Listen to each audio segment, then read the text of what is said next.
ከ15 ዓመታት በፊት የዓለምን የፋይናንስ ሥርዓት ለዘላለም የሚቀይር አንድ ሰው ወይም ቡድን ከዓለም ፊት ጠፋ።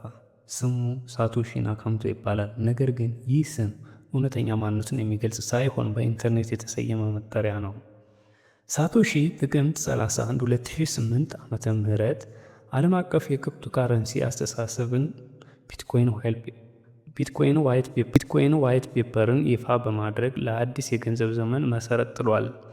ሳቶሺ ዋይት ፔፐሩን በማዘጋጀት ብቻ አልቆመም። በተጨማሪም የቢትኮይን የመጀመሪያውን የአሰራር ሶፍትዌር ወይም ሪፈረንስ ኢምፕሊሜንቴሽን ሶፍትዌር ጽፏል። ከዚህ በላይ ዛሬ በዓለም ሁሉ በብሎክቼን ልምድ የምንጠቀምበትን የመጀመሪያውን የብሎክቼን ዳታቤዝ የፈጠረው እሱ ነው። ይህ የእሱ ራዕይ ባንኮች እንደ መካከለኛ ሰው የሚያስፈልገውን ከሰው ወደ ሰው የሚተላለፍ የኤሌክትሮኒክስ የገንዘብ ስርዓት ፒር ቱ ፒር ኤሌክትሮኒክስ ካሽ ሲስተም እውን አደረገ። ሳቶሺ እስከ 2010 ዓ.ም ድረስ በቢትኮይን ፎረም ላይ በከፍተኛ ሙያዊ ንቁ ተሳትፎ ነበረው።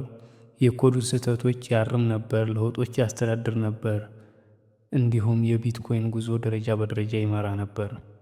ነገር ግን በታህሳስ 2010 ዓ.ም ብሎክቼን ማደግ ሲጀምር፣ ቢትኮይን ዓለም አቀፍ እውቅና ሲያገኝ ሳቶሺ ቀስ በቀስ መጥፋት ጀመረ። በመጨረሻም ሚያዝያ 26 ቀን 2011 በፎረሙ ላይ አሁን በሌሎች እጅ እንደሚቀጥል ተስፋ አድርጋለሁ የሚል መልእክት ጽፎ በድንገት ጠፋ። ከዚያም በኋላ ዳግመኛ አልተገኘም።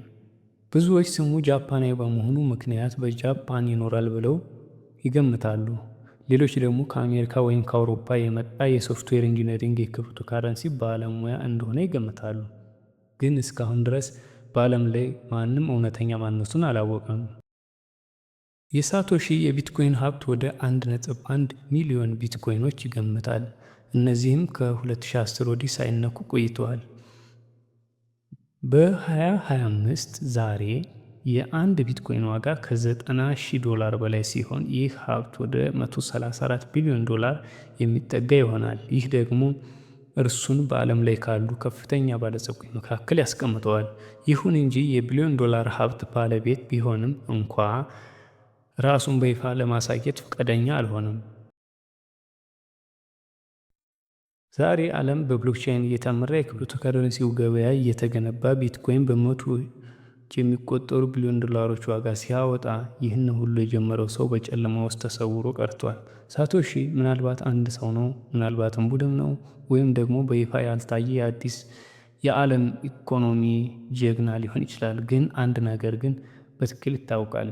ያበረከተው ሀሳብ ለሺዎች የኮድ ልውውጥ መሰረት ሆኗል፣ በሚሊዮኖች ታማኝነት አግኝቷል እና በታሪክ ውስጥ የገንዘብ ስርዓት ሙሉ በሙሉ ለዘላለም ለውጧል።